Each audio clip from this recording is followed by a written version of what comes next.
예레미야 31장 7절로 9절 말씀 이제 제가 받들어 읽겠습니다. 여호와께서 이와 같이 말씀하시니라. 너희는 여러 민족 앞에 서서 야곱을 위하여 기뻐 외치라. 너희는 전파하며 찬양하며 말하라. 여호와여, 주의 백성이 이스라엘의 남은 자를 구원하소서 하라. 보라, 나는 그들을 북쪽 땅에서 인도하며 땅 끝에서부터 모으리라. 그들 중에는 맹인과 다리 저는 사람과 잉태한 여인과 해산하는 여인이 함께 있으며 큰 무리를 이루어 이곳으로 돌아오리라. 그들이 울며 돌아오리니 나의 인도함을 받고 간구할 때에 내가 그들을 넘어지지 아니하고 물 있는 계곡의 곧은 길로 가게 하리라. 나는 이스라엘의 아버지요 에브라임은 나의 장자니라. 아멘. 하나님의 말씀입니다.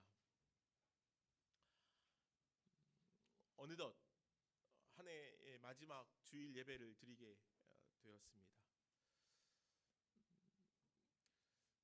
여느 해와는 조금 다르게 올해는 한 해의 마지막 주임에도 불구하고 한 해가 맞춰지는 것 같지 않은 그런 느낌이 있는 것은 저뿐만은 아닐 것 같습니다만, 혼란한 전국으로 인해서 온 나라가 어지럽습니다.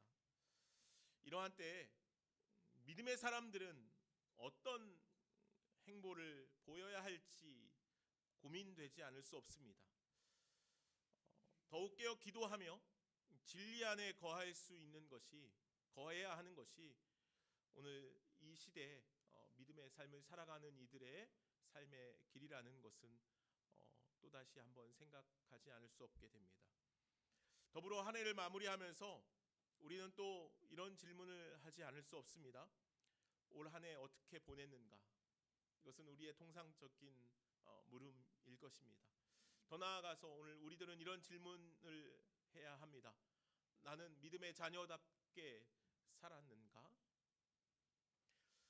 우리가 매주 예배드리면서 서로 축복하는 축복의 노래처럼 하나님께서 나를 통해서 이 메마른 땅에 샘물 나게 하시는 놀라운 은혜의 길을, 은혜의 삶을 내가 살았는가?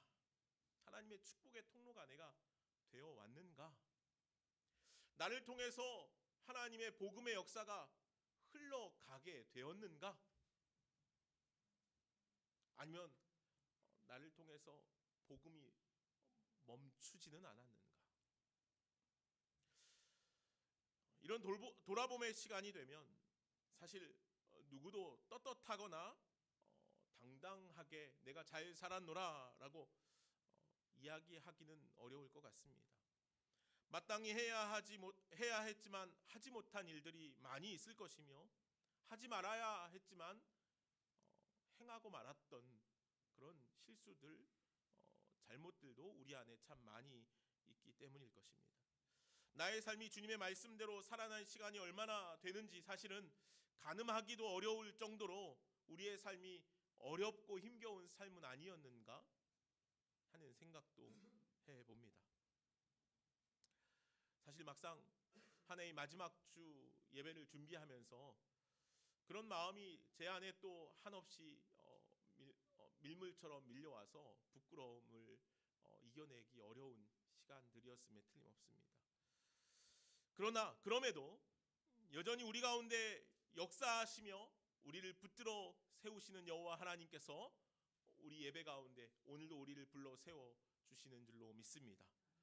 오늘도 여전히 우리 가운데 역사하시며 우리를 지키시고 우리를 붙드시고 주님의 길 가운데로 우리를 이끌어 가시기를 원하시는 줄로 믿습니다.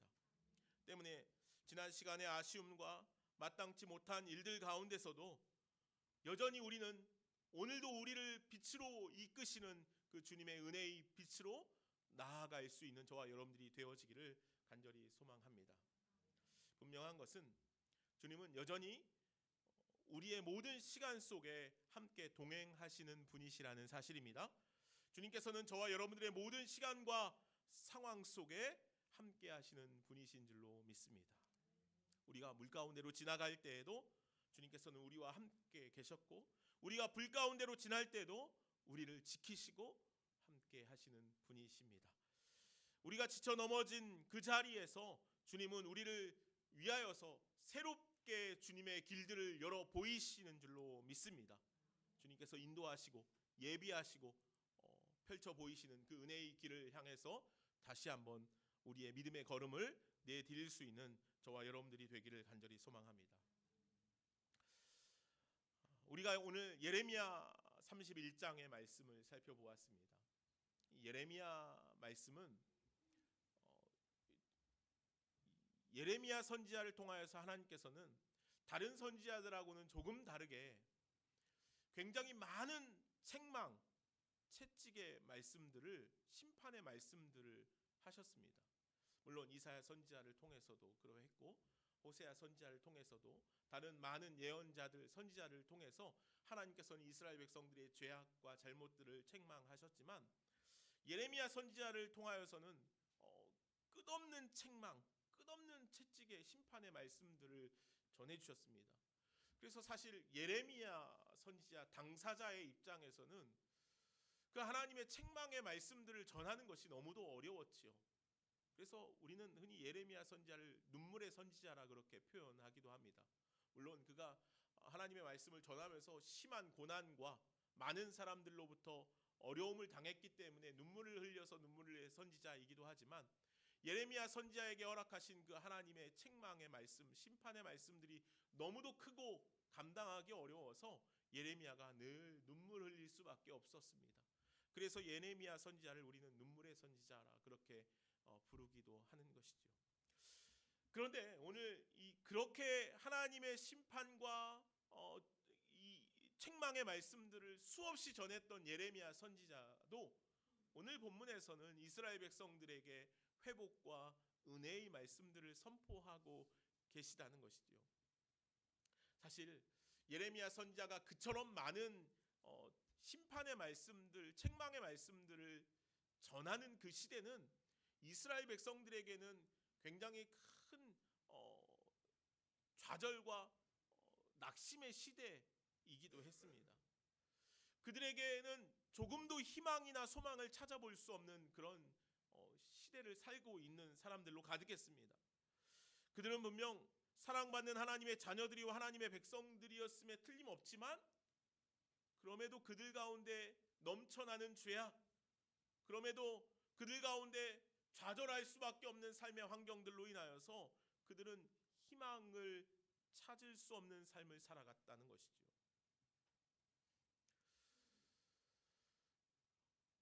그러나 그들이 어떤 존재인들을 생각해 볼 때 그들의 삶에 찾아온 그 좌절과 실망에도 불구하고 그들 안에는 하나님을 찾을 수 있는 은혜들이 충분했습니다. 그들은 400년간 종살이로 살 소망조차 없었지만 하나님께서 그들을 어떻게 하셨습니까? 출애굽시키시면서 하나님께서 예비하신 약속의 가나안 땅을 허락하여 주셨지요. 물론 그들의 죄악으로 인해서 40년 동안 광야의 긴 시간을 보낼 수밖에 없었지만 그 시간에도 하나님께서 그들과 함께 계셨음을 성경은 분명히 그들에게 이야기하고 있고 그들은 그 하나님의 은혜의 시간들을 고백하기도 했습니다. 그러나 그렇게 끝없는 하나님의 사랑 가운데 살면서도 그들은 여전히 죄 가운데 놓여 있었다는 것이죠. 하나님의 사랑이 얼마나 큰지, 하나님의 은혜가 얼마나 놀라운지를 그들은 보았고 깨달았지만 그러나 그들은 그럼에도 수없이 많은 죄 가운데로 빠져드는 삶을 살아가게 되었다는 것이죠. 하나님께서는 많은 예언자들을 통해서 끊임없이 그 하나님의 마음을 전했지요.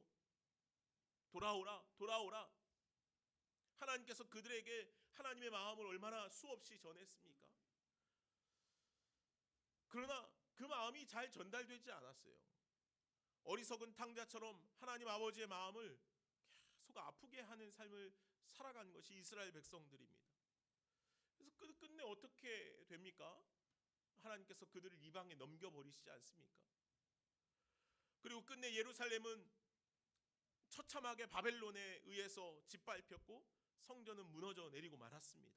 수많은 사람들이 죽거나 전쟁의 포로가 되고 말았죠. 그렇게 이스라엘 백성들은 바벨론의 포로로 끌려가 포로의 삶을 70년간 지낼 수밖에 없었습니다. 그렇게 그들은 그 이방의 땅에서, 타국의 땅에서 희망 없는 삶을 살아가게 되었다는 것이죠. 70년이라는 한 세대를 바꿔놓을 만한 세월이 흐르는 동안 이스라엘 백성들은 그렇게 점차 소망을 잃어가고 믿음을 상실하게 되었습니다. 하나님께서 자신들을 사랑하시는지도 이제는 깨닫지 못할 정도로, 내가 하나님의 백성이었는지도 이제는 자각하지 못할 정도로 그들은 하나님과의 관계가 허물어지고 말았던 것이죠. 그때 예레미야 선지자를 통해서 오늘 하나님의 음성이 이스라엘 백성들 가운데 다시 들려지게 되었습니다. 예레미야 선지자는 이 이스라엘 백성들에게 그렇게 희망을 잃고 좌절하고 믿음을 상실한 이스라엘 백성들을 향하여서 다시 한번 이렇게 전하죠. 우리는 반드시 하나님의 예비하신 곳으로 돌아갈 것입니다. 우리의 힘으로, 우리의 능력으로 돌아갈 수 없지만 하나님은 우리를 반드시 하나님의 나라로 돌려놓으실 것입니다. 하나님은 여전히 우리를 잊지 않으셨습니다. 이것이 예레미야 선지자를 통하여서 희망을 잃고 믿음을 상실해가고 있는 이스라엘 백성들을 향하여서 전하시는 하나님의 그 희망의 메시지였습니다. 희망을 잃어버린 자들 앞에 희망을 노래해야 하는 선지자 예레미야의 마음을 오늘 우리는 다시 한번 본문을 통해서 읽게 됩니다. 그럼 이 희망을 잃은 시대, 소망이 없는 삶을 살아가는 이 이스라엘 백성들 가운데 예레미야 선지자를 통해서 다시 한번 희망의 노래를 부르게 하시는 이유는 무엇입니까? 오늘 본문 말씀 8절에서 9절 말씀입니다. 8절에서 9절 말씀, 우리 8절 9절 말씀을 같이 한번 다시 읽어볼까요? 8절 9절, 예레미야 31장 8절 9절입니다. 같이 읽겠습니다. 그들 중에 보라, 나는 그들을 북쪽 땅에서 인도하며 땅 끝에서부터 모으리라. 그들 중에는 맹인과 다리 저는 사람과 잉태한 여인과 해산하는 여인이 함께 있으며 큰 무리를 이루어 이곳으로 돌아오리라. 그들이 울며 돌아오리니 나의 인도함을 받고 간구할 때에 내가 그들을 넘어지지 아니하고 물 있는 계곡의 고든 길로 가게 하리라. 나는 이스라엘의 아버지요 에브라임은 나의 장자니라. 아멘. 하나님께서 이스라엘 백성들을 회복시키실 계획들이 무엇인지에 대해서 말씀하시는 것 같아요. 말씀을 보니까 포로 생활 중에 조국으로, 고향으로 돌아오는 행렬 중에 연약함으로 자칫 제외될 수 있는 맹인이나 다리 저는 사람이나 잉태한 여인, 해산하는 여인들까지도 포함될 것이다, 그렇게 말씀하셔요. 그리고 그들이 넘어지지 않도록 오늘 말씀을 보니까 평탄한 길로, 고든 길로 인도하실 것이라 라고 그렇게 말씀하셔요. 이것이 하나님께서는 이미 이스라엘 백성들이 어떻게 돌아올 것인지에 대해서까지 다 구체적으로 준비하고 계획하고 계시다는 사실을 말씀하시는 것이죠. 사실 이 포로된 바벨론에서 예루살렘까지의 이 돌아오는 여정은 아주 먼 거리입니다. 1400에서 1600 정도 킬로의 거리입니다. 한 도보로 걸어서 한 4개월 정도는 가야 하는 그런 아주 먼 여정이죠. 그런 힘든 여정을 가기 위해서는 준비된 이들 또는 아프지 않거나 건강한 이들만 그런 여정을 소화해낼 수 있었을 것입니다. 연약하거나 아프거나 문제가 있으면 그런 여정, 복귀하는, 돌아가는 여정에서 제외시킬 수밖에 없습니다. 그래야 잘 안전하게 돌아갈 수 있기 때문입니다. 그러나 하나님께서 이끄시며 인도하시는 그 구원의 여정은 어떠냐면 그렇지 않다는 것이죠. 맹인도, 다리 저는 이도, 잉태하고 해산하는 여인까지도 함께 하게 될 것이다 라고 분명히 말씀하셔요. 하나님께서 왜 예레미야 선지자를 통해서 이런 말씀을 하셨는가? 하나님께서는 하나님의 백성들이 다시 회복시키실 때 그 가운데 가장 연약한 이들을 위하여서 길을 내시고 그들과 함께 하시겠다는 거예요. 그러니까 하나님의 구원의 역사는 어디에 있냐면 작은 자들, 연약한 이들, 힘겨운 이들 가운데 분명히 놓여 있다는 것이죠. 저는 여기서 하나님의 신실하심, 하나님의 선하심이 무엇인지를 다시 한번 생각하게 되었습니다. 하나님은 분명 99마리의 양보다 잃어버린 한 마리의 양을 찾기 위해서 더 애타게 마음을 쏟으시는 분이시라는 사실이죠. 집 나간 탕자를 끝까지 기다리시는 하나님, 죄로 가득한 탕자, 더러운 탕자를 서슴없이 안고 입맞추시는 아버지 하나님의 마음이 이 말씀 안에 있다는 것이에요. 하나님께서는 오늘 저와 여러분들을 그렇게 사랑하시는 줄로 믿습니다. 하나님께서 하나님의 나라를 이루어 가실 때, 하나님의 구원의 역사를 이루어 가실 때 그 구원의 여정이 어떤가? 하나님께서는 작은 자, 약한 자, 힘없는 자, 돌봄이 필요한 자들, 그들 가운데 하나님의 구원의 역사를 펼쳐 보이시는 분이신 줄로 믿습니다. 그들이 안전하게 그 구원의 길에 이르기 위해서 그 길을 곧게 할 것이라 주님께서 말씀하신다는 것이죠. 우리가 연약할 때, 우리가 더러울 때, 우리가 힘겨울 때, 우리가 아무 힘이 없을 때에도 주님은 우리 가운데 찾아오셔서 우리를 회복시키시고 구원하시는 분이시라는 사실을 기억하시기를 간절히 소망합니다. 오늘 이 예레미야의 메시지 가운데 한 가지 더 좀 생각해 봐야 할 것이 있습니다. 9절 후반절 말씀을 보니까 이렇게 기록해요. 나는 이스라엘의 아버지요 에브라임은 나의 장자라. 아멘. 예레미야가 하나님을 이스라엘의 아버지라 그렇게 선언하고 있다는 거예요. 우리가 하나님을 아버지라 부르는 일에 우리는 참 익숙하지요. 자연스럽습니다. 그런데 이 구약 성경에는요. 구약 성경에는 하나님을 아버지라고 표현하는 이 표현이 극히 드물게 기록되어요. 그러니까 신약 성경에는 아빠 아버지라는 표현들도 여러 차례 등장하고 하나님을 아버지라 그렇게 여러 곳에서 표현하지만 이 구약 성경에는 아버지라는 표현을 잘 사용하지 않거든요. 그런데 오늘 예레미야 선지자를 통해서 하나님께서는 내가 이스라엘의 아버지다라고 이렇게 표현하고 있다는 거죠. 하나님께서 이스라엘 백성들은 언제쯤이나 우리가 회복될 수 있을까? 그런 마음이 컸습니다. 우리가 언제나 본국으로 돌아갈 수 있을까? 우리 고국으로 돌아갈 수 있을까? 하나님께서 우리를 구원하시기는 하실까? 이런 걱정들로 늘 근심하며 살았습니다.